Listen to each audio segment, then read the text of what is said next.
Welcome back to వార్తలు వాస్తవాలు. ఇవాళ వార్తలు వాస్తవాల్లో మనతో ఉన్నారు రాజకీయ ఆర్థిక విశ్లేషకులు పాపారావు గారు స్టూడియోలో, అండ్ బీఆర్ఎస్ పార్టీ సీనియర్ నాయకులు రావుల శ్రీధర్ రెడ్డి గారు మనకు లైవ్లో జాయిన్ అవుతున్నారు. గుడ్ మార్నింగ్ అండి. ఇక వన్ డే జాబ్ అట్లా ఉద్యోగం ఇచ్చి ఇట్లా గుంజుకున్నారు.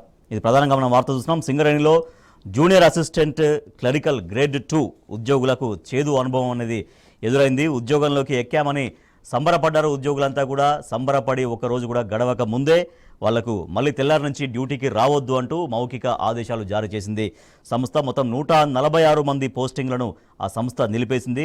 దాంతోపాటుగా 400కు పైగా కారుణ్య నియామకాలకు కూడా దీని ద్వారా అడ్డుకట్టబడింది. అయితే వీటన్నిటి భర్తీకి గతంలో బీఆర్ సర్కార్ నోటిఫికేషన్ ఇచ్చింది. మరి దీన్ని ఇప్పుడు ఎందుకు ఆపుతున్నారు సంస్థ అలాగే ప్రభుత్వం? మరి సమన్వయం లేదా?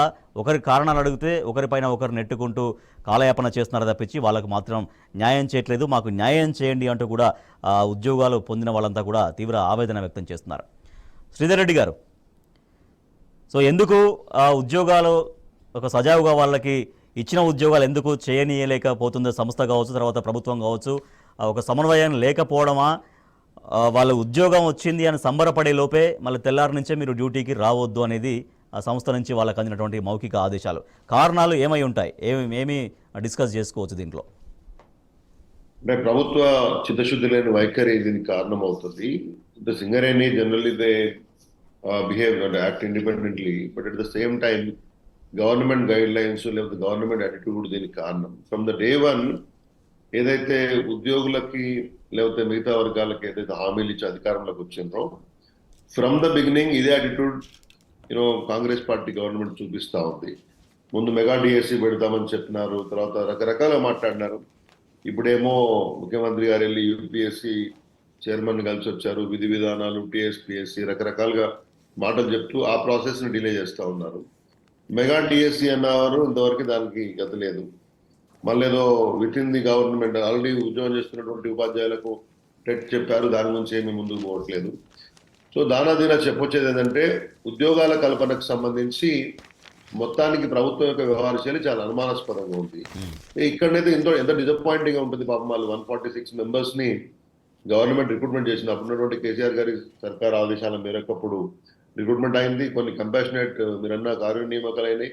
ఇవన్నిటిని ఆపడం అనేది ఆ 500-600 కుటుంబాల పాలిట ఒక ఆశానిపాతం లాగా ఉంటుంది. వాళ్ళకి భవిష్యత్తు ఒకసారి అంధకారంగా ఉంటుంది. దీనివల్ల చాలా ఇబ్బందులు ఏర్పడతాయి ఆ కుటుంబాలకు అనే విషయాన్ని గమనించాలి. బేసిక్గా ప్రభుత్వ వైఖరి, ఆ తర్వాత సింగరేణి వైఖరిలో ఈ మొత్తం నిర్లక్ష్యం అనేది, చిత్తశుద్ధి లేమి అనేది ప్రతిబింబిస్తూ ఉంది. నేనేమంటున్నా అంటే ఇప్పటికైనా కానీ కారణాలు ఏంటో బహిర్గతం చేసి వాళ్ళని మళ్ళీ ఉద్యోగంలోకి తీసుకోవాలి. ఇంత కష్టపడి వాళ్ళు ఉద్యోగం సంపాదించుకుంటే వాళ్ళని నిరాశకు గురి చేయొద్దు. అది కూడా మౌఖిక ఆదేశాలు ఇవ్వడం అనేది సరైన పద్ధతి కాదు. దీనివల్ల ఉద్యోగులు నష్టపోతారు, వాళ్ళకు వచ్చినటువంటి మానసికమైనటువంటి వేదన, ఇవన్నీ చాలా రకరకాలుగా సమస్యలు ఏర్పడతాయి. కాబట్టి ఈ వైఖరిని కాంగ్రెస్ ప్రభుత్వం విడనాడాలి, క్లారిటీ ఉండాలి. సో అదే క్లారిటీ వాళ్ళకి ఎందుకు ఇవ్వలేకపోతున్నారు? ఇప్పుడు ఆ సీఎండి గారి దగ్గరికి వెళ్ళి అడుగుతూనేమో ఒక రకమైన సమాధానం, తర్వాత డిప్యూటీ సీఎం బట్టి విక్రమార్క గారిని వేడుకుంటే అంటే ఒకళ్ళపై ఒకరు ఆ నెపం నెట్టుకునే అదే వివరణ తప్పించి వాళ్ళకి స్పష్టమైన క్లారిటీ మాత్రం రావట్లేదు దీంట్లో. ఇప్పుడు there is a lack of coordination in the government. సమన్వయాలు ఏమి, వాళ్ళు ఏంటంటే మంత్రులు కూడా ఎవరి దారి యమునా తీరే అని కూడా ఉంటుంది. సామాన్యం ఎవరికి వారే యమునా తీరే అన్నట్టు. ఒక ఆయన రైతు బంధు వచ్చిందంటాడు, ఒక ఆయన రైతు బంధు రేపటిలో అయిపోతుంటాడు, ఒక ఆయన ఉద్యోగాల కల్పన ఇప్పుడే చేస్తామంటాడు, ఇంకో ఆయన 100 రోజులు టైం ఉంది కదా అప్పుడు పని చేస్తామంటాడు, ఇంకో ఆయన ఇప్పుడు నిన్న కోమటిరెడ్డి వెంకటరెడ్డి గారు చదువుకున్న వాళ్ళందరికీ ప్రభుత్వ ఉద్యోగాలు ఇవ్వలేమన్నాడు. సరే చదువుకున్న వాళ్ళందరికీ ఇవ్వడం అనేది సాధ్యం కాదని మేము కూడా అదే చెప్పాము. కానీ మీరేం చెప్పినారు? కేసీఆర్ ఉద్యోగాలు ఇవ్వలేదని చెప్పాడు. దేశంలోనే ఒక టర్మ్లో మనం 9 సంవత్సరాల్లో 1,32,00,000 ఉద్యోగాలు ఇచ్చినాం. 80,450 ఉద్యోగాలకు నోటిఫికేషన్ ఇచ్చినాం. దానిలో సగానికి పైగా నింపాం. మిగతా టీఎస్పీఎస్సీలో వచ్చినటువంటి ఇబ్బందుల కారణంగా పూర్తి చేయలేకపోయినాం. అది చేసే ప్రక్రియలో ఉన్నాం. ఇవాళ వచ్చిన తర్వాత 2 లక్షల ఉద్యోగాలు ఇస్తామని చెప్పారు, వెంబడే నోటిఫికేషన్లు ఇస్తామని చెప్పారు. ఇవాళ వరకు దాని మీద ఊసు లేదు, దాని మీద చర్చ లేదు. వాళ్ళకు కేసీఆర్ ప్రభుత్వాన్ని బదనాం చేద్దాము అనే ఆలోచన ఉన్న అన్ని అంశాలపై కమిటీలు వేస్తారు, అన్ని అంశాలపై అధికారులు నియమిస్తారు, అన్ని అంశాలపై విచారణ చేసే ప్రయత్నం చేస్తారు. కానీ ఉద్యోగాల కల్పనకు సంబంధించి మాత్రం మాట దాటి వేసుకుంటూ పోతా ఉంటారు. ఇదేం రకమైనటువంటి రాజనీతితో ప్రజాపాలనలో రేవంత్ రెడ్డి గారు వాళ్ళ యొక్క మంత్రివర్గ సభ్యులు చెప్పాలి. నేను చెప్తున్నా అంటే ఇన్ ప్రిసైజ్ ప్రస్తుతానికైతే ఈ సింగరేణిలో తొలగించిన ఉద్యోగులను మౌఖికంగా తొలగించారా, ఏం చేశారా క్లారిటీ ఇచ్చి వాళ్ళని తీసుకోకపోతే ఖచ్చితంగా బీఆర్ఎస్ వారి తరఫున మరి వకాల్తా తీసుకుంటుంది, పోరాడుతుంది, ఖచ్చితంగా ప్రభుత్వాన్ని ప్రశ్నిస్తుందనే విషయాన్ని గమనించాలి. అదే సమయంలో మిగతా హామీలు ఉద్యోగాలకు సంబంధించి ఏమిచ్చినారో వాటికి సంబంధించిన ప్రక్రియ కూడా ఇమ్మీడియట్ గా స్టార్ట్ చేయాలి. దానికి 100 రోజులు అక్కర్లే. ఎందుకు మీరే పెడుతున్నారో వాళ్ళకే తెలియాలి. రైట్, ఓకే శ్రీధర్ రెడ్డి గారు. రైట్, పాపారావు గారు, సింగరేణి సంస్థలో ఉద్యోగం అంటే చాలామందికి ఒక కళలాగా ఉంటుంది. దాంట్లో ఉద్యోగం సంపాదించాలని ఎంతో కష్టపడి ఎంట్రన్స్ రాసి తర్వాత మెరిట్ సాధించి కోర్టు సమస్యలు పరిష్కరించుకొని ఉద్యోగానికి వెళ్ళి దాంట్లో జాయిన్ అయిన తర్వాత సంబరంగా ఉంటే మళ్ళీ సాయంత్రం కల్లా పిడుగు లాంటి వార్త రేపటి నుంచి మీరు ఉద్యోగాలకి రావద్దు అనేది. సరే, అసలు వాళ్ళ భవిష్యత్తు ఏంటి, వాళ్ళ భవిష్యత్తుకు ఎవరు వాళ్ళ ఒక సమాధానంగా ఉంటారనేదే ఇక్కడ ఒక ప్రశ్నార్థకంగా కనపడుతుంది. అంటే హైదరాబాద్కి మనం చార్మినార్ని ఎలా చూస్తామో తెలంగాణ మొత్తానికి సింగరేణి అలా సింబాలిక్గా, సింగరేణి అంటే తెలంగాణ అంటే సింగరేణి ఒక దీని ప్రతిబింబంగా ఉండేటువంటి దానిలో ఆ సంస్థలో గౌరవం అంటే అదొక ప్రైడ్.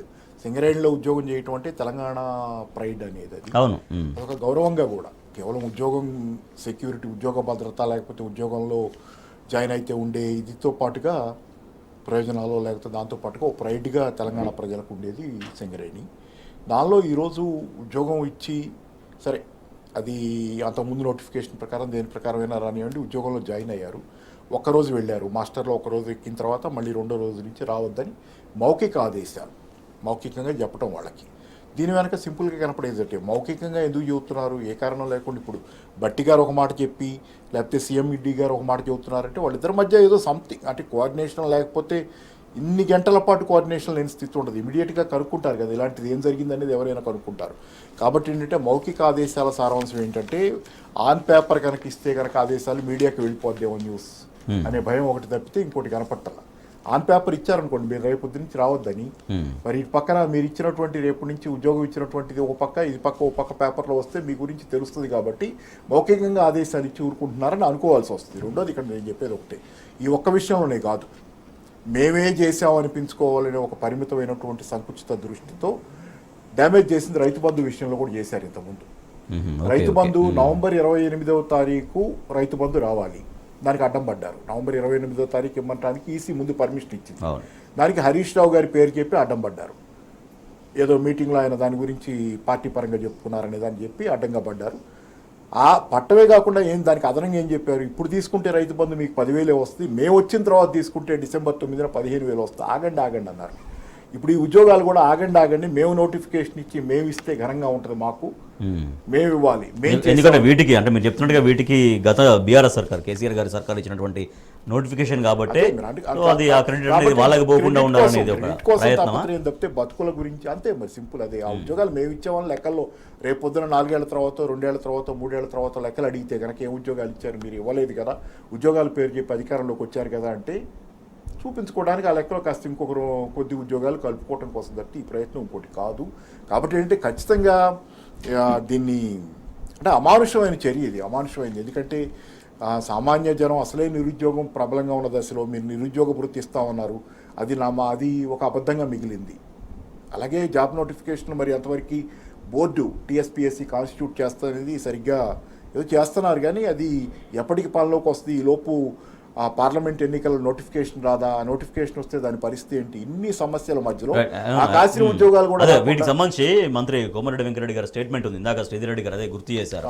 చదువుకున్న వాళ్ళందరికీ ప్రభుత్వ ఉద్యోగాలు ఇవ్వలేం, ఎవరైతే అర్హులు ఉంటారో వాళ్ళకి అవుట్ సోర్సింగ్ ఉద్యోగులు ఇస్తామనేది. పాపం ఆ మాటకు వస్తే కేటీఆర్ గారు పాపం నెత్తి నోరు కొట్టుకొని ఈ దేశంలో అందరికంటే ఉద్యోగాలు ఎక్కువ ఇచ్చింది తెలంగాణ ప్రభుత్వం.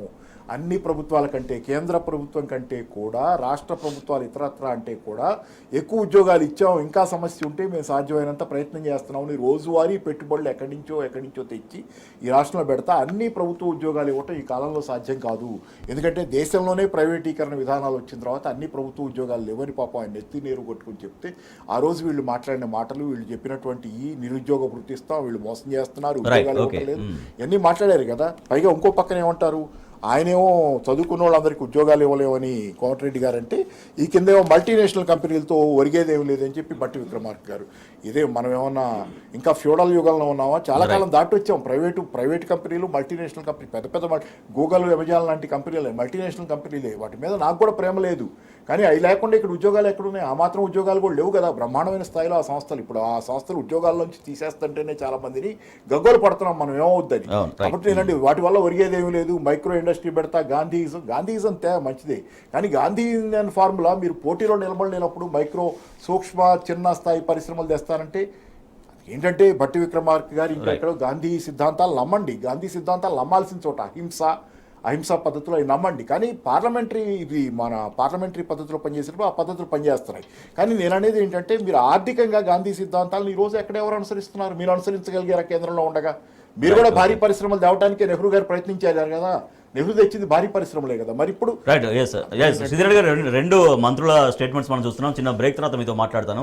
సో అవేంటంటే, చదువుకున్న వాళ్ళందరికీ కూడా ప్రభుత్వ ఉద్యోగాలు ఇవ్వలేమంటూ మంత్రి కోమటిరెడ్డి వెంకటరెడ్డి గారు ఒక మాట అయితే, మల్టీనేషనల్ కంపెనీలతో ఇక్కడ పెద్దగా ఒరిగేదేమీ లేదు, ఆ సంస్థలతో అభివృద్ధి శూన్యం అనేది బట్టి విక్రమార్క గారు మాట్లాడిన మాట. సో ఈ రెండు స్టేట్మెంట్స్ సంబంధించి చిన్న బ్రేక్. ప్రభుత్వ ఉద్యోగాలు ఇవ్వలేం, అర్హులకు అవుట్సోర్సింగ్ ఉద్యోగాలు ఇస్తామనేది మంత్రి కోమటిరెడ్డి వెంకటరెడ్డి నిన్న వ్యాఖ్యలు చేశారు ఒక కార్యక్రమంలో. తర్వాత మరో ప్రోగ్రాంలో మల్టీనేషనల్ కంపెనీలతో ఒరిగేదేమీ లేదు, ఆ సంస్థలతో అభివృద్ధి శూన్యం, చిన్న పరిశ్రమలు, స్టార్టప్లను అవి మింగేస్తున్నాయంటూ డిప్యూటీ సీఎం బట్టి విక్రమార్క గారు చేసినటువంటి కామెంట్స్.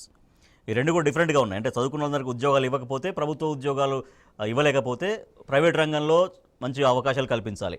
బట్ అటువంటి సిచ్యువేషన్ లేదు, మల్టీనేషనల్ కంపెనీలతో ఒరిగేదేం లేదనేది బట్టి విక్రమార్క గారు చేసినటువంటి కామెంట్. శ్రీధర్ రెడ్డి గారు, సో ఇద్దరు మంత్రుల కామెంట్స్కి సంబంధించి వాయిస్ మ్యూట్లో ఉంది సార్. నేను ఇంతకుముందు ఒక మాట చెప్పాను కదా మీకు, ఏంటంటే సమన్వయం ఏమి ఉంది, సమన్వయ లోపం ఉంది, పరస్పర అభిప్రాయాలు గౌరవించుకోవాలన్నటువంటి పరిస్థితి ఈ ప్రభుత్వంలో ఉంది. ప్రభుత్వానికి ఒక డైరెక్షన్ లెక్క నడుస్తూ ఉంది. ఎందుకంటే ఒక ప్రాపర్ ఎవరేం మాట్లాడుతున్నారో తెలియని గందరగోళం నెలకొని ఉంది. ఎవరికి వారు నేనే గొప్పగా మాట్లాడాను, నాకే మంచి పేరు రావాలి, నేనే ప్రభుత్వంలో కీలకమైన మంత్రిని నేను చూపించుకునేటువంటి ప్రయత్నంలో ఈ ప్రభుత్వంలో మంత్రులు ఉన్నారు కాబట్టి నోటికి వచ్చినట్టు మాట్లాడుతూ ఉన్నారు. మొన్న వెంకటరెడ్డి గారు ఎవరో విలేకరులు రైతు బంధు రాలేదంటున్నారు కదా అంటే, అడిగే వాళ్ళని చెప్పు తీసుకొని కొట్టండి అని చెప్పాడు. రైతులు అడుగుతున్నారు, వాళ్ళని చెప్పు తీసుకొని కొడతారా? తర్వాత విద్యార్థులు ఇవాళ అడుగుతా ఉన్నారు, ఉద్యోగాలకు ఎందుకు ఇంకా కల్పనకు మీరు ఇనిషియేటివ్ తీసుకోవట్లేదని. దాని గురించి సమాధానం చెప్పట్లేదు. ఇవాళ చూస్తే ప్రభుత్వం కాడెత్తేసినట్టుగా కనబడుతూ ఉంది. ఏంటంటే, చదువుకున్న వాళ్ళందరికీ ఉద్యోగాలు ఇవ్వలేము. వరల్డ్ ఎంప్లాయీస్ ఏంటంటే ఇవాళ ఉద్యోగాల కల్పన చేయలేము అని చెప్పినట్టుంది ఒకటి. రెండవది, విక్రమార్క గారి యొక్క స్టేట్మెంట్ మరీ హాస్యాస్పదం. మరి ఆయన ఈజ్ వెల్ ఎడ్యుకేటెడ్ ఇండివిజువల్, అట్టెందుకు మాట్లాడడం నాకు అర్థం కాలేదు. ఎందుకంటే మీకు పోయిన మన 9 సంవత్సరాల కాలంలో వచ్చినటువంటి private investments close to 3 lakh investments వస్తే మన దగ్గర 20 లక్షల జాబ్స్ క్రియేట్ అయినాయి ప్రైవేట్ రంగంలో. అండ్ అవి కూడా ఆశావాసి జాబ్స్ ఏం కాదు, వెల్ పెయిడ్, మంచి జీతాలతో కూడినటువంటి ఉద్యోగాలు కల్పించబడ్డాయి. ఇవాళ ఎంఎన్సీస్ వస్తే ఒకవైపు దావోస్కు ముఖ్యమంత్రి గారు పోయి, నేను గతంలో లేని విధంగా 40,000 కోట్ల పెట్టుబడులు తెచ్చాను, అదాని తోటి రాహుల్ గారు ఢిల్లీలో వ్యతిరేకించినా నేను దావోస్లో అదాని గారిని కౌగలించుకున్నాను, ఆయన 1,000 కోట్లు ఇక్కడ పెడుతున్నాడు. ఆ తర్వాత బయట కంపెనీస్ చాలా మంది ఇంగ్లీష్ వాళ్ళతోటి ఫోటోలు దిగాడు ఆయన రేవంత్ రెడ్డి. ఆ కంపెనీస్ అన్ని ఇక్కడికి వస్తాయని చెప్తున్నారు. మరి ఎంఎన్సీస్ వస్తే ఇక్కడ ఉద్యోగాలు వస్తాయని చెప్పి రేవంత్ రెడ్డి గారు అంటుంటే, ఎంఎన్సీస్ వస్తే ఉద్యోగాలు రావని చెప్పేసి బట్టి విక్రమార్క అంటున్నారు. అది ఏ అనుభవంతో అంటున్నారో, ఏ ఎక్స్పీరియన్స్ తోటి ఆయనకి ఎక్కడ అట్లా అనిపిస్తుందో నాకు తెలియదు. I worked in MNCs. చిన్న పరిశ్రమల్ని, స్టార్ట్అప్లని మొత్తం మింగేస్తున్నాయనేది ఆయన మాట్లాడుతున్నారు. సో అన్నిటినీ సమన్వయంగా డెవలప్ చేస్తేనే అదొక సమర్థవంతంగా నిర్వహించినట్టు. అట్లా ఉండదు. స్టార్ట్అప్స్ లో today Hyderabad is one of the fastest growing. మన దగ్గర 7,000 కంపెనీస్ ఇవాళ సెంట్రల్ గవర్నమెంట్ తోటి రిజిస్టర్ అయి ఉన్నాయి. చాలా యూనికార్న్స్ తయారైనాయి మన దగ్గర. స్టార్ట్అప్స్ లో చాలా మంది స్పేస్ కి ఒక రాకెట్ పంపించే చరిత్ర మన దగ్గర ఉంది. సో అదే అనుభవాలేమి, కొంతమేరకు అవగాహన లేమి, మూడవది ఏదో రకంగా వార్తల్లో నిలవాలని చెప్పేసి ఏదో ఒకటి మాట్లాడేయటం, ఈ రకంగా కనబడతా ఉంది. ప్రజలు ఇప్పటికీ ఒక ఆలోచనలో పడ్డారు, ఈ రకంగా ఎందుకు వివరిస్తున్నారనే విషయంలో చాలా విషయాల్లో ఎక్స్ట్రీమ్ కామెంట్స్ చేయటము, బీఆర్ఎస్ ప్రభుత్వాన్ని కేసీఆర్ గారిని తిట్టాలి అనే దాంట్లో రకరకాల అనవసరమైన వ్యాఖ్యలు చేయడం ఇది పరిపాటి జరిపోయింది. రైట్. ఒక వివరణ ఇవ్వాలా, ఇప్పుడు మనల్ని ఇన్ ద సెన్స్ బీఆర్ఎస్ ప్రభుత్వాన్ని ఉద్యోగాలు ఇవ్వలేదని అబద్ధాలు ప్రచారం చేశారు. అవును. కొంతమంది యూనివర్సిటీ విద్యార్థులను పోగేసుకొని మరి వాళ్ళను ఏ రకంగానూ మభ్యపెట్టి రకరకాల పద్ధతులలో వాళ్ళను ప్రజల్లో తిప్పి బీఆర్ఎస్ ప్రభుత్వానికి కేసీఆర్ గారికి వ్యతిరేకంగా ప్రచారం చేయించారు. మరి ఇవాళ వెంకటరెడ్డి గారు మాట్లాడలకు ముఖ్యమంత్రి గారు, అదేవిధంగా బట్టి విక్రమార్ గారి యొక్క అవగాహన లేమితోకుండా వ్యాఖ్యలకు ముఖ్యమంత్రి గారు రేవంత్ రెడ్డి గారు ఏం సమాధానం ఇస్తారో ప్రజలకు చెప్పాల్సిన అవసరం ఉంది. దీనివల్ల రైట్. నిరుద్యోగుల్లో విద్యార్థులు ఒక ఆందోళన నెలకొంటుందనే విషయాన్ని గమనించాలి. రైట్. పాపారావు గారు, సో వారు చెప్పినట్టుగా ఇవాళ ప్రభుత్వం అనేది ఎవరైతే నిరుద్యోగులు ఉన్నారో, ఉద్యోగార్థులు ఉన్నారో వాళ్ళందరికీ దీనిపైన సమాధానం ఇవ్వాలి, వివరణ ఇవ్వాలి. మరి చదువుకున్న వాళ్ళందరికీ ప్రభుత్వ ఉద్యోగాలు ఇవ్వలేమని ఇప్పుడు చెప్తున్నటువంటి మంత్రులు గతంలో విద్యార్థులను రెచ్చగొట్టి బీఆర్ఎస్ ప్రభుత్వం పైన ఎన్నో ఆందోళనలు, నిరసనలు చేయించినటువంటి సందర్భాన్ని వారు గుర్తు చేస్తూ ఉన్నారు. శ్రీధర్ రెడ్డి గారు. అంటే మామూలుగా తెలంగాణ ఉద్యమ నినాదాన్ని అడ్డం పెట్టుకొని ఆ పేరుతో ఆ రోజు రెచ్చగొట్టారు నిరుద్యోగుల్ని. సరే, అదంతా జరిగింది, అయిపోయింది. అయితే అయిపోయిన తర్వాత వాళ్ళ బాధ్యత ఏంటంటే వాళ్ళ పరిష్కారం చెప్పాలి. దానికి టీఆర్ఎస్ గవర్నమెంట్ మీద రెచ్చగొట్టారు. రెచ్చగొట్టినప్పుడు మీకు పరిష్కారం మీ చేతిలో ఉన్నప్పుడు రెండో వాళ్ళ మీదకి రెచ్చగొట్టినప్పుడు అంటే జనాలకు ఎటుకూడి అప్పుడైనా కొంత సమస్య దేశమంతా ఉంది, ప్రపంచం అంతా ఉంది. తెలంగాణలో రిలేటివ్గా చాలా రాష్ట్రాలతో పోలిస్తే చాలా పెద్ద స్థాయిలో ఉపాధి కల్పన జరిగింది. ఉదాహరణ చెబుతాను. తెలంగాణ గవర్నమెంట్ ఆ రోజు అర్హులైన 1,00,000 మందిలో తీసుకుంటే 1,00,000 మంది అర్హులు ఉన్నారనుకుంటే ఒక ఉద్యోగానికి, వాళ్ళల్లో యావరేజ్న తన పరిపాలనా కాలంలో ఇచ్చిన ఉద్యోగాలు 1,600. అదే కేంద్ర ప్రభుత్వంలోని బీజేపీ అదే 10 ఏళ్ల కాలంలో పరిపాలనా కాలంలో అర్హులైన ప్రతి 1,00,000 మందికి ఇచ్చిన ఉద్యోగాలు దానిలో 10వ వంతు సుమారు 150-200 లోపు చిల్లర లోపు డేటా ఉంది. కాబట్టి ఏంటంటే కేంద్ర ప్రభుత్వంలోని వాళ్ళకంటే కూడా ఇతర రాష్ట్రాల కంటే కూడా తెలంగాణ బెటర్గా పర్ఫామ్ చేస్తున్నప్పుడు, చేతనైతే ఇంకా బెటర్ మార్గం మీ దగ్గర ఉన్నప్పుడు మీరు నిందలు మోపినా దాని మీద దాడి చేసినా అర్థం ఉంది. కానీ కేవలం రెచ్చగొట్టుడు కార్యక్రమంగా చేసిన తర్వాత అధికారంలోకి వస్తే తప్పించుకునే దారుల కోసం వెతుకుతున్నారు తప్పితే ఈరోజు మీరు తప్పించుకునే దారుల కోసం వెతుకుతున్నారు. ఉద్యోగాలు ఎందుకు ఇవ్వలేదంటే మీకు తెలుసు మీరు ఇవ్వలేమని, మీకు చేత కాదని. పైగా ఈరోజు మల్టీనేషనల్ కంపెనీలు ఎందుకని మాట్లాడుతున్నారంటే ఇవాళ రేవంత్ రెడ్డి గారు దావోస్ పోయి ఏదో పరిశ్రమలో 40,000 కోట్ల పెట్టుబడులు తెచ్చామని చెప్పినా ఆ కృషి అంతటి వెనక పేపర్ వర్క్ ఇవన్నీ ఎప్పుడో జరుగుంటాయి. ఇప్పుడు కొత్తగా జరిగింది కాదు, ఈ ప్రభుత్వంలో అంతా జరిగింది కాబట్టి కంటిన్యూటీగా ఇది వచ్చింది. మీరు గతంలో కూడా మీరు ఆరోపించింది ఏంటి, చంద్రబాబు వేసిన పునాది మీద కంటిన్యూటీ తప్పితే కేటీఆర్ ఏం చేయలేదని మీరు మాట్లాడారు దుర్మార్గంగా. ఈరోజు 40,000 పెట్టుబడులు వస్తే మాత్రం కోట్ల పెట్టుబడులు అవి మాత్రం మొత్తం రేవంత్ రెడ్డి తెచ్చారు, ఈ ప్రభుత్వం తెచ్చిందని చెప్పుకోవడానికి సాహసిస్తున్నారు. అదేం కాదు. ఎవరి మార్కు వాళ్ళకు ఉంది, ఎవరి పునాది వాళ్ళు వేసి వెళ్ళారు, ఎవరి మార్కు వాళ్ళకు ఉంది. సొంతగా మార్కు తెలంగాణ టీఆర్ఎస్ ప్రభుత్వానికి లేకుండా ఎలా ఉంది. కాబట్టి ఏంటంటే ఈరోజు ప్రధానంగా ఏంటంటే తప్పించుకోవడానికి మల్టీనేషనల్ కంపెనీలు ఏం ఉపయోగం లేదని మాట్లాడితే, ఎందుకంటే మీరు ఇక తేలేమని మీకు తెలుసు. బహుళజాతి కంపెనీలను ఆకర్షించగల అమెరికా పోయో, లండన్ పోయో, లేకపోతే యూరోప్ దేశాలు తిరిగో, జపాన్ తిరిగో, ఇంకో చోటికి తిరిగో పారిశ్రామికవేత్తలను ఆకట్టుకోగల శక్తి మీకుందని మీకు నమ్మకం లేనటువంటి స్థితి. కాబట్టి ఏంటంటే మీ మీద మీకు ఒక గట్టి నమ్మకం, మేము తేలేము వీళ్ళని, మా వల్ల కాదు వీళ్ళతో మాట్లాడటం అనే దానివల్ల తప్పించుకోవడానికి ఒక దారిగా బహుళజాతి కంపెనీల కంటే స్టార్టప్లలో మైక్రో ఇండస్ట్రీలో ఉందని. కానీ ఇటువంటి స్టేట్మెంట్స్ స్వయంగా మంత్రుల దగ్గర నుంచి వస్తే రేపు పొద్దున పెట్టుబడులు పెట్టాలి అనుకున్న వాళ్ళు ఒక మళ్ళీ పునరాలోచనల వల్ల పెట్టుబడులు ఏమో ఆగవు. కానీ ఏంటంటే వాళ్ళ మనోస్థితిని తెలియజేస్తారు. దీనివల్ల పెట్టుబడులు ఏమో ఆగవు. కాకపోతే ఏంటంటే వాళ్ళు ఎట్లాంటి మైండ్ ఫ్రేమ్తో ఉన్నారనేది, మా చేత కాదనే దాన్ని పరోక్షంగా చెప్పటం, మా వల్లగా దాన్ని తప్పించుకోవడానికి దారిలో ఎత్తుకుతుందని చెప్తుంది. కానీ వచ్చేవాళ్ళు ఇప్పుడు ఇక్కడ ప్రభుత్వంతో అనుభవం ఇంకా జరగల. ఇక్కడ ఉన్న పారిశ్రామికవేత్తలకి ప్రస్తుతం ఉన్న ప్రభుత్వంతో ఏ అనుభవం లేదు, ఇంకా పూర్తిగా నెలన్నర.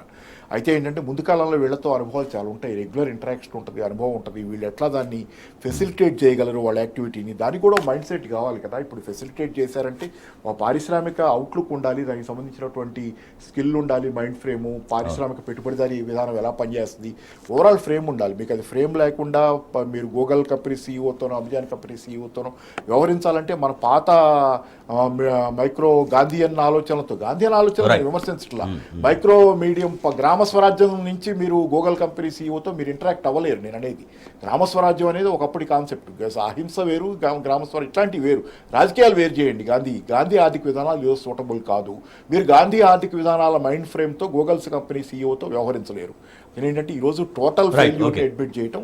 ఈరోజు ఏంటంటే పూర్తిగా ఈ ప్రభుత్వం ఆ, ఇందాక శ్రీధర్ రెడ్డి చెప్పినట్టు పూర్తి గందరగోళంలో ఎట్లాంటి ఒకరికొకరు పరస్పర సమన్వయం లేని ఆ, ఈ స్థితిలో ఒక దుస్థితిలో ఉన్నటువంటి దీనికి తార్కాణం ఈరోజు ఒకే పేపర్లో కింద పైన వేసుకునే పరిస్థితి వచ్చిందంటే ఇద్దరు స్టేట్మెంట్ ఆపోజిట్ స్టేట్మెంట్ Right. కనపడుతున్నాయంటే యాక్చువల్లీ దాంతోపాటు మూడు ఇందాక మన సింగరేణి సంబంధించి కూడా జాబ్ అది సింగరేణి అంటే వాళ్ళు ఏదో అవును. అంటే దానిలో ఎటు ఉద్యోగాలు ఇవ్వలేం కాబట్టి ఉన్న కాసిన ఉద్యోగాలకు క్రెడిట్ పొందాలనేది కనపడుతుంది. ఆ రైట్ కాసిన ఉద్యోగాలు మాకే క్రెడిట్ రావాలి. శ్రీధర్ రెడ్డి గారు, చదువుకున్న వాళ్ళకు ప్రభుత్వ ఉద్యోగాలు ఇవ్వలేమని అంటే గతంలో బీఆర్ఎస్ సర్కార్ కూడా చెప్తూ వచ్చింది. అంటే అందరికీ ప్రభుత్వ ఉద్యోగాలు సాధ్యం కాదు, వీలైనంత ఎక్కువగా ప్రైవేట్ రంగంలో పెట్టుబడులు తీసుకొచ్చి ఆ రకంగా అకామిడేట్ చేయొచ్చు అనేది. సో మళ్ళీ ఇవాళ కూడా అదే అటువంటి తరహా కామెంట్స్ వస్తున్నప్పుడు మరి వాళ్ళ విద్యార్థులు ఉద్యోగార్థులు ఏమి అర్థం చేసుకోవాలి? ఇప్పుడు ఒకటండి, ప్రభుత్వ రంగంలో ఉండేటివి రాష్ట్రంలో 4 లక్షల దాకా ఉద్యోగాలు ఉంటాయి అన్ని కలిపి, ఆల్ టైప్స్. ఈ 4 లక్షల ఉద్యోగాలు not even 1% of the total population of the state. అట్లాంటప్పుడు అందరికీ ఉద్యోగాలు ఇవ్వలేవడం అనేది అందరికి తెలిసిన విషయమే. కానీ ఆ వయసులో భావోద్వేగాలతో ఉంటారు కాబట్టి జనరల్ యూనివర్సిటీ పాస్అవుట్స్ కానీ నిరుద్యోగులు కానీ చాలా మంది వాళ్ళను రెచ్చగొట్టే ప్రయత్నం చేసినారు, రెచ్చగొట్టడంలో సఫలమైనారు. దానితో టీఎస్ కేసులో జరిగినటువంటి ఇబ్బందులు మనకి ఏతున్నాయో అవి కూడా ప్రభుత్వం మీద వ్యతిరేకత కారణమైన కొంతమేర. నేనేమంటున్నా అంటే సరే, ప్రభుత్వాలు రావడం కూడా వదిలిపెట్టండి కాసేపు. ఈ రకంగా రాజకీయ అవసరాల కోసము నిరుద్యోగులను వాడుకోవడం అనేది ఎంతవరకు సభలో కాంగ్రెస్ పార్టీ ఆలోచించాలి. ఇవాళ ఏరు దాటిన తర్వాత తెప్పదగలేసినట్టు ఇప్పుడే గుర్తొచ్చిందా వెంకటరెడ్డి గారికి అందరికీ ఉద్యోగాలు ఇవ్వలేము? మరి కామన్ సెన్స్ అనేది ఆ రోజున రాజకీయ ప్రసంగాలు ఇచ్చినప్పుడు, బీఆర్ఎస్ ప్రభుత్వం మీద దుమ్మెత్తిపోసినప్పుడు, అసత్యాలు ప్రచారం చేసినప్పుడు, దిగజారి మాట్లాడినప్పుడు ఎక్కడ పోయింది ఈ తెలివి? ప్రజలు కూడా ఆలోచించారు. నేనేమంటున్నా అంటే ఊరికే ఎవరినో ఒకరిని టార్గెట్ చేసి మాట్లాడినంత మాత్రాన నిజం అబద్ధం ఏందో విషయం తెలుసుకోకపోతే ఎట్లా? 2004 నుంచి 2014 వరకు 10 సంవత్సరాల కాలంలో కాంగ్రెస్ పార్టీ ప్రభుత్వం ఉంటే ఉమ్మడి ఆంధ్రప్రదేశ్లో తెలంగాణ ప్రాంతానికి వాళ్ళు ఇవ్వగలిగిన ఉద్యోగాలు 14,000 ప్రభుత్వ ఉద్యోగాలు. 10 సంవత్సరాల్లో కేసీఆర్ గారి ప్రభుత్వం ఇచ్చింది 1,32,000 ఉద్యోగాలు. దాంట్లో కన్సల్టేషన్ ఉంటే 18,000 ఉండొచ్చు. మిగతా 80,450 ఉద్యోగాల్లో మళ్ళీ సగం వరకు రిక్రూట్ అయినాయి. మన స్టాఫ్ నర్సెస్ కానివ్వండి, డాక్టర్స్ కానివ్వండి, హెల్త్ రంగంలో విశేషంగా మనము రిక్రూట్మెంట్ చేసినా మిగతా కూడా చాలా అవుతా ఉన్నాయి. అది చెప్పుకోలేకపోయింది బీఆర్ఎస్ పార్టీ. అది సమయంలో పెద్ద ఎత్తున కొంతమంది యూట్యూబర్స్ కానీ లేకపోతే విద్యార్థుల రూపంలో కొత్తగా వచ్చినటువంటి జర్నలిస్ట్లో యూట్యూబర్లో వాళ్ళు వీళ్ళకి అనుకూలంగా చేసినటువంటి విషయ ప్రచారం కానీ ఇవన్నీ నేనేమంటున్నానంటే సరే, ప్రభుత్వం అదే విన్నాను, మా ప్రభుత్వం పోయింది లేకపోతే ఇట్లా కాదు. ఈ రకమైనటువంటి ఆలోచన ఇప్పటికైనా ప్రజలు ఆలోచించాలి. Is it possible to give government jobs to every individual, every university pass out, every job seek? Not possible. కాబట్టి స్వయం ఉపాధి, అదేవిధంగా ప్రైవేట్ రంగంలో ఉపాధి, ఈ రకమైనటువంటి ఆల్టర్నేటివ్స్ ఎదుర్కోవడంలో యువత ముందుండాలి. ఇట్లాంటి వాళ్ళ మాటలు వింటే ఇట్లనే ఉంటుంది. మన వెంకటరెడ్డి గారి మాటలు అనేది వాళ్ళలో ఉన్నటువంటి ఒక కన్ఫ్యూజన్కి, వాళ్ళలో ఉన్నటువంటి భయానికి ఏమీ చేయలేకపోతున్నాము, చేయడానికి కూడా ఏం ముందు కనబడట్లేదని ఒక అశక్తతగా ఒక ఎగ్జాంపుల్. బ్యాక్ టు వార్తల వస్తువులు. రైతు బంధు ఇప్పటిదాకా సగం మంది రైతులకు మాత్రమే పడింది. రైతు బంధు అడిగితే చెప్పుతో కొడతారా అంటూ నిన్న బీఆర్ఎస్ వర్కింగ్ ప్రెసిడెంట్ కేటీఆర్ గారు నిలదీశారు. దాంతోపాటుగా కాంగ్రెస్ బీజేపీ పార్టీల మధ్య మ్యాచ్ ఫిక్సింగ్ ఉంది. రైతులు ఓటుతో కాంగ్రెస్ పార్టీకి బుద్ధి చెప్పాల్సిన అవసరం మరోసారి ప్రజలకు రాబోతోంది. బుద్ధి చెప్పాలంటే కూడా కేటీఆర్ గారు పిలుపునిచ్చారు. రైట్, శ్రీధర్ రెడ్డి గారు, కాంగ్రెస్ బీజేపీలో రెండు పార్టీల మధ్య మ్యాచ్ ఫిక్సింగ్ కొనసాగుతున్నట్టుగా అనేక సందర్భాలు ఉన్నాయనేది నిన్న కేటీఆర్ గారు పేర్కొన్నారు. దాంతోపాటుగా రైతు బంధు వేయనటువంటి కాంగ్రెస్ పార్టీకి రైతులు ఓటుతో బుద్ధి చెప్పాలి, ఆ అవకాశం లోక్సభ ఎన్నికల్లో వాడుకోవాలి, ఉపయోగించుకోవాలనేది నిన్న కేటీఆర్ గారు ఇచ్చినటువంటి పిలుపు. రైతు బంధు దగ్గర 63 లక్షల మంది పైగా రైతులకు కేసీఆర్ గారి ప్రభుత్వం 73,000 కోట్ల రూపాయలు ఈ పోయిన ప్రభుత్వంలో మనం ట్రాన్స్ఫర్ చేసినాం. One of the biggest direct cash benefit transfer schemes లో అదొకటి. అవును, రైతులకు ఇచ్చిన ఇన్పుట్లో ఇంతవరకు ఎవరు చేయలే. ఎక్కడ చిన్న అబరెన్స్ లేదు, ఎక్కడ చిన్న ఇష్యూస్ లేవు, చాలా సైలెంట్గా జరిగిపోయింది. ఇవాళ వీళ్ళ ప్రభుత్వం వచ్చిన తర్వాత 10,000 కాదు, సంవత్సరానికి 15,000 ఇస్తాము, పేరు మాత్రం రైతు భరోసా చేస్తామని చెప్పినారు. ఆ తర్వాత లేదు వచ్చే ఫైనాన్షియల్ ఇయర్ రైతు భరోసా చేస్తాం, ఇప్పుడైతే 10,000 ఇస్తామన్నారు. పోనీ రైతులు అనుకుంటే ఆ ఉన్న రైతు బంధుకు భరోసా లేకుండా పోయింది. ఇవాళ ఇది కాంగ్రెస్ పార్టీ వ్యవహార శైలి. ఇంతవరకు ప్రభుత్వం వైపు నుంచి అప్పుడేదో అప్పులు చేశారు, తప్పులు చేశారని శ్వేతపత్రాలు ఇచ్చినారు. కానీ ఇవాటి వరకు 2 ఎకరాలు ఉన్న వాళ్ళకు మాత్రమే రైతు బంధు వచ్చింది, మిగతా వాళ్ళకి ఎవరికి రాలేదు అనేది బయట చర్చ నడుస్తూ ఉంది. దీంట్లో వాస్తవం ఏందో ముఖ్యమంత్రి కార్యాలయం చెప్పదు, వ్యవసాయ శాఖ మంత్రి కార్యాలయం చెప్పదు, ఆర్థిక శాఖ కార్యాలయం చెప్పదు. కానీ అడిగితే కోమటిరెడ్డి వెంకట గారు లాంటి వాళ్ళు చెప్పుదో కొట్టండి, ఊరి తీయండి, లేకపోతే వాళ్ళకేం అవసరము, మేము వచ్చి నెల అయింది కదా, ఈ రకమైన వ్యాఖ్యలు చేస్తున్నారు. రైతు బంధు కొత్తగా ఫార్ములేట్ చేసిన స్కీమ్ కాదు, మీ 6 గ్యారంటీల్లో ఉన్నటువంటి గ్యారంటీ కాదు. అది ఆల్రెడీ కొన్ని సంవత్సరాల నుంచి నడుస్తున్నది. ప్రతి సీజన్లో బిఫోర్ జనవరి ఎండింగ్ అది కంప్లీట్ అయిపోతుంది. మరి ఎందుకు చేయలేదో ఏంటో ప్రభుత్వానికి తెలియాలి. మేము ఆర్థిక పరిస్థితిని గొప్పగా సరిదిద్దుతున్నామని చెప్పినారు, మమ్మల్నేమో అప్పుడు అప్పులు చేసినామని చెప్పినారు. మరి కరోనా లాంటి సమస్యలు వచ్చినా కానీ ఎక్కడ కూడా రైతు బంధు లాంటి పథకాలు కానీ సంక్షేమ పథకాలు కానీ కేసీఆర్ ప్రభుత్వం ఎన్నడూ ఆపలేదు, కనబడలేదు. ఎందుకు ఈ ప్రభుత్వం ఇవాళ ఇటువంటి పద్ధతులు అనుభవిస్తుందో చూడాలి. ఒకటి, ఇవాళ రైతులు ఆలోచించాలి. రైతు కూలీలకు ఇస్తామని చెప్పినారు, కౌలు రైతులకు ఇస్తామని చెప్పినారు. ఏంటి రైతు భరోసా. మరి ఫైనాన్షియల్ ఇయర్ అంటే today we're in the end of January, Feb March 2 నెలలే ఉంది. ఏప్రిల్ నుంచి కొత్త సంవత్సరం స్టార్ట్ అవుతుంది, ఆర్థిక సంవత్సరం. ఇప్పటి వరకు కౌలు రైతులకు ఏ విధంగా ఇస్తారు, వ్యవసాయ కూలీలకు ఎట్లా అసిస్టెన్స్ ఇస్తారు? సో ఇప్పటిదాకా అసలు రైతులకే రైతు బంధు లేదు, ఇంకా కౌలు రైతుల గురించి ఆ ప్రస్తావన కానీ ఆ చర్చలు కూడా ఇంకెక్కడ జరిగినట్టు కనిపించట్లేదు. దట్ ఈస్ ట్రూ రాజేష్ గారు. బట్ వాళ్ళకి ఇది గుర్తు చేయాల్సిన బాధ్యత, ప్రశ్నించాల్సిన బాధ్యత డెఫినెట్గా. అవును, నేనేమంటున్నా అంటే ఈ రైతు బంధు వేయాల్సిందే, రైతు కూలీలను డిఫైన్ చేస్తారు, సరే కౌలు రైతులను డిఫైన్ చేస్తారో చెప్పాల్సిందే. ఈ బాధ్యత నుంచి ప్రభుత్వం తప్పించుకోవాలి. కానీ ఆ రకంగా ఆ దిశగా ఎక్కడ చర్చ జరగట్లేదు. కాబట్టి రైతులు సమాజంలో మొన్నటిదా కొంతమంది మేధావులు బాగా మాట్లాడినారు, మాజీ ఐఏఎస్లు, తర్వాత రోజు పొద్దున్న లేసే ఉద్యమకాలంలో తిరిగే వాళ్ళు కొంతమంది ఉన్నారు ఆయా పార్టీలలో. మరి ఇవాళ ఏమైందో కనుక్కోవాలి. ఇవాళ రైతు బాంధవులు, ఇవాళ ఆ రైతు సంక్షేమ కారకులు, ఇవాళ ప్రభుత్వం బాగా రావాలనుకునే వాళ్ళు, మార్పు రావాలనుకునే పెద్ద మనుషులందరూ వాళ్ళ కించిత్ కూడా బాధలేదు. ఎందుకంటే వాళ్ళ ఈ ప్రభుత్వంలో ముఖ్యమంత్రిని ప్రసన్నం చేసుకొని పదవులు తెచ్చుకునేటువంటి వేటలో ఉన్నారు. ప్రభుత్వం కళ్ళు తెరిచి in this week it self, ఈ 3-4 రోజులలో రైతు బంధు వేయడం కంప్లీట్ చేయాలని చెప్పేసి నేను ప్రభుత్వాన్ని డిమాండ్ చేస్తాను. పాపారావు గారు, ఇక్కడ అంటే ఒక ప్రభుత్వ విధానం 2 రకాలుగా ఉండొచ్చు. చెబితే కొంచెం ఆశ్చర్యంగా అనిపిస్తుంది, లేకపోతే విచిత్రంగా అనిపిస్తుందేమో కానీ, ప్రభుత్వం అనేది ఏర్పడ్డ తర్వాత, ఒక రాజకీయంగా ఒక ప్రభుత్వం అధికారంలోకి వచ్చిన తర్వాత అది చేసేదాన్ని ఆర్థిక నిర్ణయాలే దరిదాపుగా. ఆర్థిక అంశాలలో పంపిణీ ఎలా చేయాలి, ప్రభుత్వం తన చేతిలోకి వచ్చిన పన్ను వనరును, తన చేతిలోకి వచ్చిన సంపదను సమాజంలో ఏ వర్గాలకి ఎలా ఇవ్వాలనేదే రాజకీయం.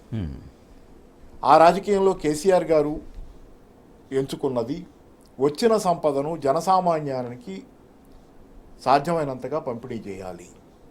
ఈ సంపద జనం సృష్టించింది, జనానికి చేరాలనుకున్నారు. కాబట్టి ఆ రోజు ఉన్న వనరుల అందుబాటులో కొన్ని పథకాలు అయినా అనుకున్నవి కూడా జరగల, నిజమే, సరిగ్గా జరగల, కొన్ని వేగంగా జరగల, కొన్ని జరగల. కానీ ఏంటంటే ఉన్న వనరులు అంతవరకే ఉన్నాయి కాబట్టి అవి కొంత స్లో అవటం ఇట్లాంటివి జరిగినాయి. ఉన్న అందుబాటులో ఉన్న అన్ని వనరులను విశేషంగా ప్రజలకే ఎక్కువ భాగం పంచారు కేసీఆర్ గారు.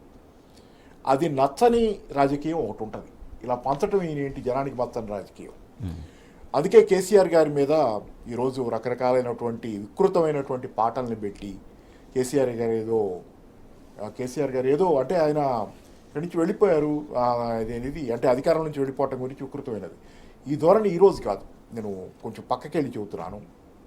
లెనిన్ రష్యాలో అధికారంలోకి వచ్చిన రోజు లెనిన్ని కేసీఆర్ గారిని అట్లా కంపేర్ చేయడం కోసం కానీ నేను చెబుతుంది. ఉదాహరణకి ఆయన ఒక మాట అంటాడు, ఆయన కొంతకాలం వెళ్ళిన తర్వాత ఒక మాట అన్నాడు, వంటవాళ్ళు, సామాన్య జనం, పేద రైతు, కార్మికుడు దేశాన్ని ఏలలేరు అనేది ఈ ధనిక వర్గాలకి, పెద్ద పెట్టుబడిదారులందరికీ ఒక అపహాస్యంగా వాళ్ళని వీళ్ళ దేశాన్ని ఏళ్తారు, వీళ్ళు వెళ్ళలేరు అనేది ఒక విశ్వాసం వాళ్ళకి గట్టి ఒక వ్యంగ్యం ఉంటుంది వాళ్ళ దగ్గర. కాదని నిరూపించాం మేము ఈరోజు అని. అట్లా ఏంటంటే పేదవాళ్ల తరఫున ప్రభుత్వాలు నడవని, పేదవాళ్ల తరఫున ఎవరైనా ప్రభుత్వాన్ని నడిపితే వాళ్ళు ఒక విచిత్రమైన మనిషి అనేది చూసే ఒక రాజకీయం కూడా ఉంది రెండో పక్కన. ఆ రాజకీయం ఏంటంటే కోరుకునేది ఈ సంపద పంపిణీలో పేదవాళ్ళకి కాకుండా ఇవ్వాల్సింది పెద్దవాళ్ళకి ఎలా ఇవ్వాలనేది ఆలోచిస్తుంది. Right. దానిలో భాగంగా ఏంటంటే ఈరోజు పేదవాళ్ళకి ఇచ్చే పథకాలన్నీ కోత పెడితే, ఎందుకంటే ఉన్న వనరులు అయ్యే కదా, రైట్. దానిలో ఇటు కోత పెడితే కానీ ఇటు పంచలేం కాబట్టి అన్నిట్లో పొదుపు చేస్తున్నారు. ఈరోజు 2 ఎకరాలకే రైతు బంధు ఇచ్చి ఆపారంటే కారణం ఏందన్నా, ఆసరా విషయంలో పెంచకుండా ఉన్నారన్న, చాలా విషయాల్లో ఈరోజు డబ్బులు పొదుపు చేస్తా, దానికి కారణం ఏం చెబుతున్నారంటే ఖజానాలో డబ్బులు లేవని ఒక అబద్ధం చెబుతున్నారు. సో అందుకే కాంగ్రెస్ పార్టీకి బుద్ధి చెప్పాలని కేటీఆర్ కాంగ్రెస్ పిలుపునిచ్చారు. పార్టీ సో ధనికుల దానికి అనుబంధంగా, దానికి కొనసాగింపుగానే కాంగ్రెస్ పార్టీ నేతృత్వంలో ఉన్నటువంటి ఇండియా కూటమికి బీటలు వారినాయి. బెంగాల్లో ఒంటరిగానే పోటీ చేస్తామని మమతా బెనర్జీ ప్రకటించడం, తర్వాత ఆమ్ ఆద్మీ పార్టీ కూడా దీదీ బాటలోనే కొనసాగుతుండడం. సో ఓవరాల్గా ఇండియా కూటమి ప్రస్థానం ఇంకా ఒక ఎలక్షన్స్లో కూడా పోక ముందుకే జరుగుతున్న పరిణామాలు ఏం మాట్లాడుకోవచ్చు? కాంగ్రెస్ పార్టీ పైకి చెప్పేది ఒకటి, లోపల చేస్తుంది ఒకటి. కాంగ్రెస్ పార్టీ మొదటి నుంచి కూడా ఏంటంటే ధోరణి, బహుశా కేసీఆర్ గారు చాలా తొందరగా బాగా గ్రహించారు కాబట్టి కాంగ్రెస్ బీజేపీ రెండూ వద్దని, ఈ రెండు దొందే అనే విధానం ఆ రోజు కొంతమందికి ఆశ్చర్యం ఉండొచ్చు.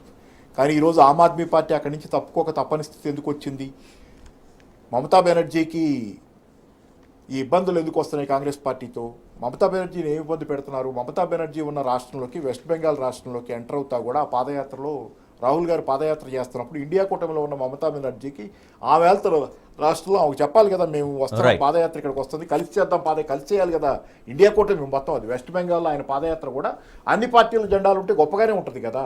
అదంతా కాకుండా మాకే రావాలి క్రెడిట్ అనేది, దానిలో దుర్మార్గంగా తన పక్షాలను కూడా, మిత్రులను స్నేహితులను కూడా ముంచేసే రాజకీయం చేస్తుంది. కాబట్టి కాంగ్రెస్ పార్టీ ఈరోజు మమతా బెనర్జీ గారు తప్పుకున్నారు.